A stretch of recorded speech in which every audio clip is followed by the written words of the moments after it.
और अब खबर गरीबों का राशन लूटने वालों की। ये खबर उन लोगों के लिए भी जरूरी है जो अपने हक की लड़ाई नहीं लड़ते और सिस्टम पर आरोप लगाकर घर बैठ जाता है। लेकिन राजसमंद जिले की देवपुरा पंचायत में जब एक राशन डीलर गरीबों का हक मारता दिखा तो लोग सड़कों पर उतरे, हंगामा हुआ। रसद विभाग के अधिकारी को मौके पर आकर एक्शन लेना पड़ा।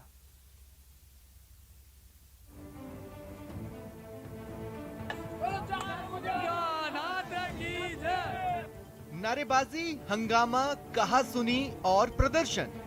अपने हक के लिए अपनी आवाज बुलंद करते ये लोग राजसमंद जिले के देवपुरा ग्राम पंचायत के ग्रामीण हैं, जो अपने हिस्से का हक मांगने के लिए अब प्रदर्शन करने को मजबूर हैं।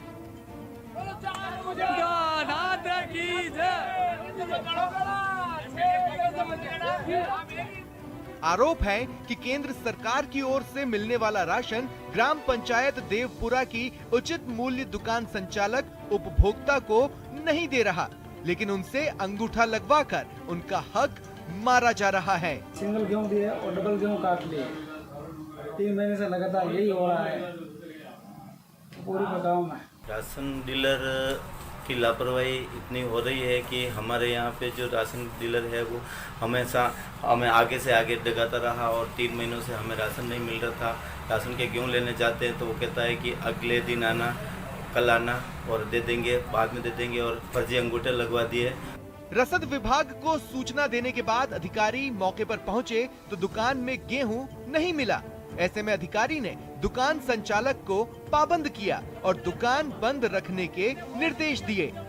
माहौल बिगड़ता देख संचालक मौके से फरार हो गया। हालांकि ग्रामीणों की शिकायत पर अब रसद विभाग के प्रवर्तन निदेशक चक्षु पंड्या ने राशन डीलर पर शिकंजा कस दिया है। इसने ग्रामीणों को रेगुलर गेहूं दे दिया, लेकिन पीएमजीकेवाई का गेहूं नहीं दिया और अंगूठा दोनों का लगवा के और ऑनलाइन वितरण में दोनों को दर्ज करवा दिया। इसका मतलब ये हुआ कि इन्होंने आधा गेहूं ग्रामीणों को दिया और संभवतः इन्होंने आधा गेहूं ग्रामीणों को नहीं देके उसका दुरुपयोग किया। कार्रवाई अच्छे तरीके से करने का भरोसा दिलाया है और कार्रवाई अभी जारी है और 1-2 दिन के अंतर्गत पूरी रिपोर्ट बन जाएगी। डीएफ साहब को प्रस्तुत करके इस दुकान को निरस्त करवाने के लिए हम पूरी कोशिश करेंगे। केंद्र सरकार कोरोना से प्रभावित गरीबों को राशन देने का काम कर रही है, लेकिन गरीबों का हक मारने वाले हर हाल में सरकारी स्कीम में धांधली करने से बाज नहीं आते। राजसमंद से न्यूज़ 18 राजस्थान के लिए अल्केश सनाढ्य की रिपोर्ट। सीकर में नगर परिषद की कारगुजारी से स्वच्छ भारत का सपना दम तोड़ रहा है।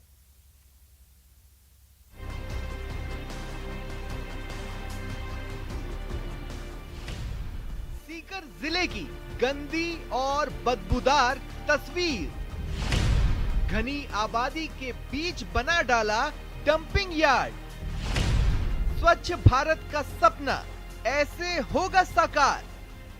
शेखावाटी के नाम से मशहूर ये सीकर जिले की बदबूदार तस्वीर है, जिसे शायद ही कोई देखना चाहता हो, लेकिन सफाई कर्मचारियों की लापरवाही और विभाग की मनमर्जी के चलते इस बदबू को रोजाना झेलना पड़ रहा है। घनी आबादी के बीचों बीच बने इस कचरागढ़ से उठने वाली हवा से सभी का जीना दूभर है। जी मामलों के कचरों घेरे गंदगी को और तहसील की जगह है और हमारी होटल है सामने और आवागमन रहे हैं, लड़े हैं कचरे ऊपर कि वहाँ नगर परिषद कचरा नहीं डाल रही है। कचरा वहाँ जो पड़ा है वो पहले का कचरा है जो गांव वाले जो मलबा वगैरह डाल रहे हैं। हमने सिर्फ एक ट्रांसफर स्टेशन बनाया है जहाँ ऑटो टिपर है वो बड़े इसमें कॉम्पैक्टर में ट्रांसफर होके और चले जाते हैं। पिपराली सर्कल के पास इस जगह पर नया तहसील भवन बनाया जाना है, लेकिन नगर परिषद की कारगुजारी ने इसे डंपिंग यार्ड बना दिया। अब शहर भर की कचरा गाड़ियां धड़ल्ले से यहां कूड़ा डंप करती है।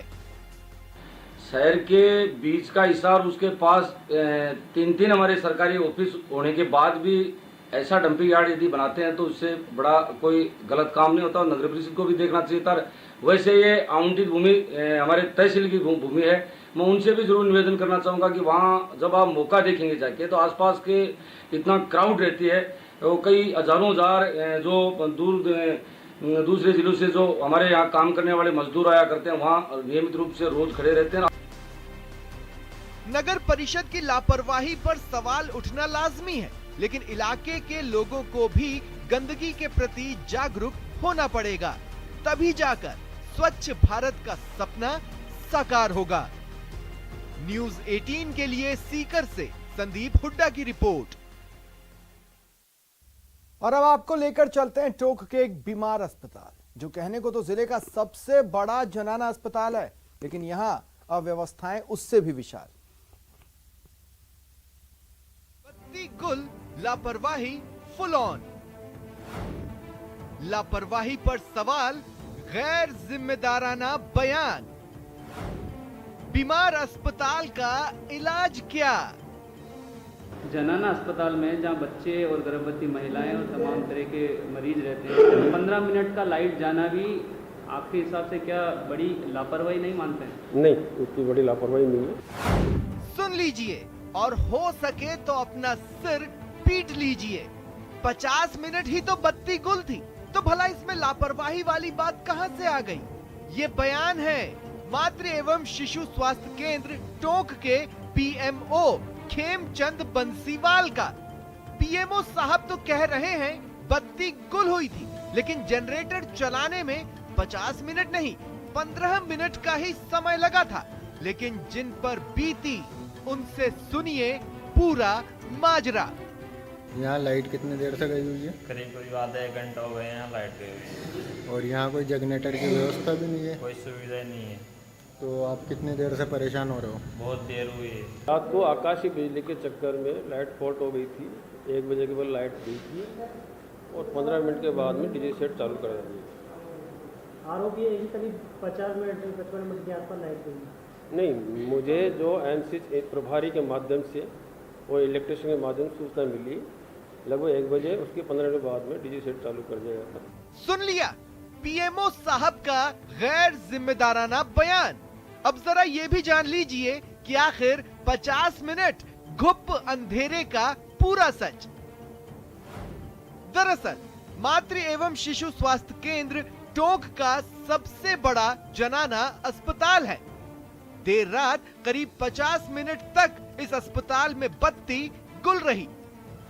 बत्ती गुल होने की सूचना अस्पताल प्रशासन को दी गई, लेकिन इसके बाद भी 50 मिनट तक जनरेटर को चालू नहीं किया गया।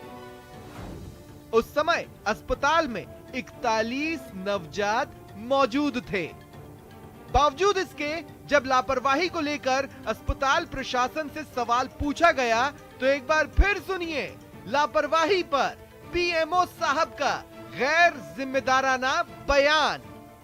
जनाना अस्पताल में जहां बच्चे और गर्भवती महिलाएं और तमाम तरह के मरीज रहते हैं, 15 मिनट का लाइट जाना भी आपके हिसाब से क्या बड़ी लापरवाही नहीं मानते हैं? नहीं, उतनी बड़ी लापरवाही नहीं है। अब सवाल है इस बीमार अस्पताल का इलाज क्या है, और अहम सवाल ये भी कि क्या गैर जिम्मेदाराना बयान देकर पीएमओ साहब अपनी जिम्मेदारियों से बच जाएंगे, या फिर इस लापरवाही के लिए उन पर कोई कार्रवाई होगी। टोंक से न्यूज 18 के लिए दौलत पारीक की रिपोर्ट। पूर्व विदेश मंत्री नटवर सिंह ने राहुल गांधी पर निशाना साधा है। पंजाब एपिसोड को लेकर नटवर सिंह का कहना है पार्टी में कुछ ठीक नहीं चल रहा। ठीक नहीं चल रहा, ऐसा तो कभी हुआ ही नहीं है। पहले तो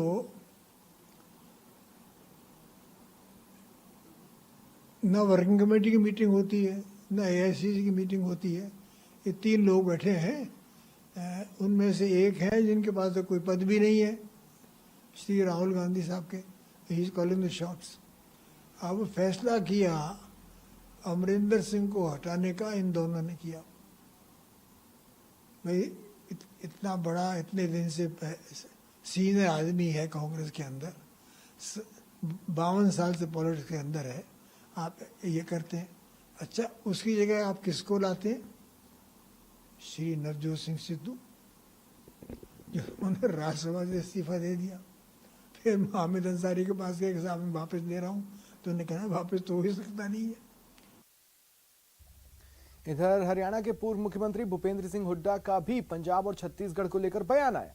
भूपेंद्र सिंह हुड्डा का साफ साफ कहना है, कांग्रेस का विघटन देश के लिए ठीक नहीं है। यही सही समय है जब मामले में आलाकमान को हस्तक्षेप करना चाहिए, क्योंकि कांग्रेस में अभी जो कुछ भी चल रहा है वो ठीक नहीं है।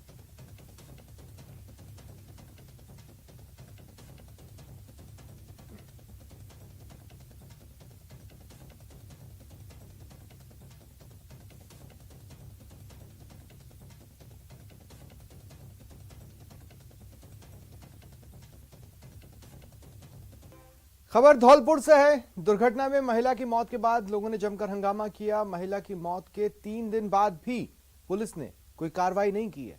इससे आक्रोशित लोगों ने बाड़ी शहर के भारद्वाज मार्केट में महिला का शव रखकर प्रदर्शन किया। इस दौरान लोगों की पुलिस से झड़प भी हुई। बता दें, यह घटना धौलपुर के तुलसीवन रोड की है।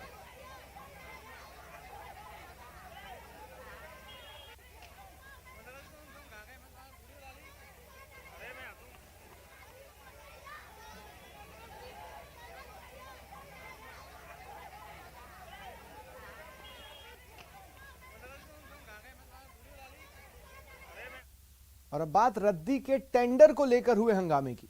करौली डाइट परिसर में समय से पहले टेंडर की पेटी बंद करने पर रद्दी व्यापारियों ने जमकर हंगामा किया और अधिकारियों पर मिलीभगत का आरोप लगाते हुए बवाल काटा। जिला शिक्षा प्रशिक्षण संस्थान करौली में हंगामा। समय से पहले टेंडर पेटी बंद होने को लेकर बवाल। पुरानी कॉपी की 8वीं बोर्ड की जो 28 तारीख से टेंडर फॉर्म बिक रहे थे, वो उसकी आज लास्ट डेट थी 30 तारीख और समय था 11:30 बजे तक का डालने का। जिला शिक्षा प्रशिक्षण संस्थान करौली परिसर में हंगामा कर रहे ये लोग राजस्थान के साथ अन्य प्रदेशों के रद्दी व्यापारी हैं। इन्होंने 8वीं बोर्ड की पुरानी कॉपी की नीलामी का टेंडर फॉर्म भरा था। टेंडर जमा करने की अंतिम तारीख गुरुवार 30 सितंबर यानी आज 11:30 बजे तय हुई थी, लेकिन स्थानीय अधिकारियों और ठेकेदारों ने मिलीभगत करके टेंडर पेटी को 10 मिनट पहले ही बंद कर दिया, जिससे बाहर से आए व्यापारी टेंडर डालने से वंचित रह गए। यहाँ कुछ व्यापारियों ने मिलीभगत करके और उसको 11:20 के ऊपर ही अपने हाथों से डिब्बे को सील कर दिया। कुछ व्यापारी जो बाहर से आए हुए थे, आगरा, ग्वालियर, सवाई माधोपुर, भरतपुर, हिंडौन, गंगापुर, वो टेंडर डालने से वंचित रह गए। टेंडर डालने से वंचित रहे यूपी सहित राजस्थान के अन्य इलाकों से आए व्यापारियों ने डाइट परिसर में हंगामा शुरू कर दिया। व्यापारियों ने कलेक्ट्रेट पहुंचकर टेंडर में धांधली की शिकायत एडीएम से की। व्यापारियों की मांग है कि टेंडर पेटी खोलकर उनके फॉर्म को भी जमा किया जाए। अब ये चाहते हैं कि डिब्बा खुलवा के दोबारा ये जितने भी व्यापारियों के डिब्बे रह गए वो वापसी टेंडर फॉर्म डाले जाए। व्यापारियों ने डाइट प्रशासन पर ठेकेदारों से मिली भगत कर रद्दी बिक्री में लाखों की धांधली का आरोप लगाया है और लिखित शिकायत कर जिला प्रशासन से निष्पक्ष जांच की मांग की है। धर्मेंद्र शर्मा, न्यूज़ 18 राजस्थान। प्रदेश में ग्रामीण ओलंपिक खेलों के जरिए विश्व रिकॉर्ड बनाने की तैयारी चल रही है। नवंबर महीने में राजस्थान ग्रामीण ओलंपिक खेल में प्रदेश के लाखों खिलाड़ी अपना दमखम दिखाएंगे। ग्रामीण ओलंपिक को लेकर प्रदेश के मुख्य खेल अधिकारी वीरेंद्र पूनिया चूरू सर्किट हाउस में खेल अधिकारियों के साथ, शारीरिक शिक्षकों और खेल संघ के पदाधिकारियों के साथ बैठक की। इसमें ग्रामीण ओलंपिक में ज्यादा से ज्यादा खिलाड़ियों की सहभागिता सुनिश्चित करने पर विचार विमर्श किया गया। ये नवंबर के मध्य में ग्रामीण खेल होंगे और ये हर पंचायत लेवल पे ग्रामीण खेल होंगे और इसके अंदर जो राजस्व गांव है उसकी टीम भाग लेगी। ये खेल कोई आपको मेडल देने के लिए या नौकरी के लिए नहीं करवाए जा रहे। ये राजस्थान में खेलों का माहौल कैसे डेवलप हो और ज़्यादा से ज़्यादा लोग खेलों में भाग ले सकें, ऐसी हमारी मंशा है। और हमारा टारगेट है कम से कम 20 से 30 लाख लोग, जिनकी कई देशों की आबादी भी नहीं होती 30 लाख, इतने लोग एक साथ वो राजस्थान में खेलें। रणथंभौर नेशनल पार्क में पर्यटन के लिए दरवाजे कल से फिर खोल दिए जाएंगे। 3 महीने के लंबे इंतजार के बाद जिले में पर्यटकों की आवाजाही शुरू होगी। वन विभाग ने तैयारियां पूरी कर ली है। नेशनल पार्क के टिकट में मामूली सी बढ़त की गई है। सुबह 6:30 बजे रणथंभौर के मुख्य गेट पर वन विभाग पर्यटकों का अभिनंदन करेगा। वन विभाग द्वारा इसकी संपूर्ण तैयारियां भी कर ली गई हैं और नए पर्यटन सत्र में पर्यटकों के लिए क्या कुछ खास रहेगा या वही पुराने नियम रहेंगे, पर्यटकों को किस तरीके की सहूलियत दी जा सकेगी। नए पर्यटन सत्र में विशेष रूप से तो कोई जो पूर्व की व्यवस्था है वही लागू रहेंगी। नई हम लोग कोई व्यवस्था इसमें इस साल लागू नहीं कर रहे हैं। कुछ एक हमने परिवर्तन किए हैं तो वो ज़रूर रहेंगे। हम 2 बोर्डिंग पॉइंट बनाने जा रहे हैं यहाँ पे। एक शिल्पग्राम है जो 1 से 5 के लिए होगा और एक हमारा पुराना बुकिंग टेंट है वो 6 से 10 जोन के लिए होगा। तो ये आंशिक परिवर्तन हुआ। कुछ पर्यटन के लिए जो टिकट दरों में थोड़ी सी वृद्धि हुई है, जिसमें वाहन किराया, गाइड फीस में वृद्धि हुई है, तो ये एक थोड़ा सा परिवर्तन है। बाकी शेष कोई जो पूर्व में जो परिपाटी थी उसके अनुसार हम पर्यटन चलाएंगे। और उम्मीद की जा सकती है कि कोरोना के चलते जहां पर पिछले 1 अथवा 2 साल का जो पर्यटन है वो पूरी तरीके से जो दुष्प्रभाव रहे वो इस बार नहीं होंगे, ऐसी उम्मीद की जा सकती है।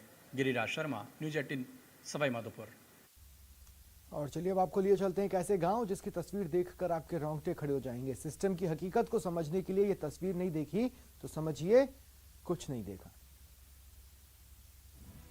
एक गांव ऐसा जहां मौत के बाद मोक्ष के लिए करना होता है इंतजार, जहां मौत के बाद भी करना होता है चुनौतियों का सामना। एक गांव ऐसा जहां प्रसूता को एम्बुलेंस नहीं 4 पर ले जाया जाता है अस्पताल। एक गांव ऐसा जहां बीमारी के बाद इलाज के लिए करना होता है इंतजार।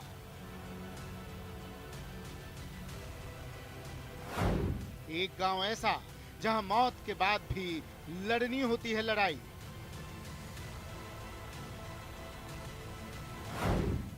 मौत के बाद मोक्ष की लड़ाई। नहीं, इस रास्ते को देखकर हैरान मत होइए। इसी रास्ते से चलकर विकास आपके द्वार पहुंचेगा। यकीन मानिए और थोड़ा सब्र कीजिए, क्योंकि सब्र का ही फल मीठा होता है, बाकी सब तो खट्टा है।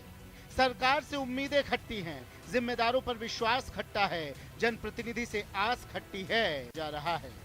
प्रसव पीड़ा हो तो प्रसूता को प्रसव से ज्यादा दर्द दीमक लग चुके सिस्टम की वजह से होता है।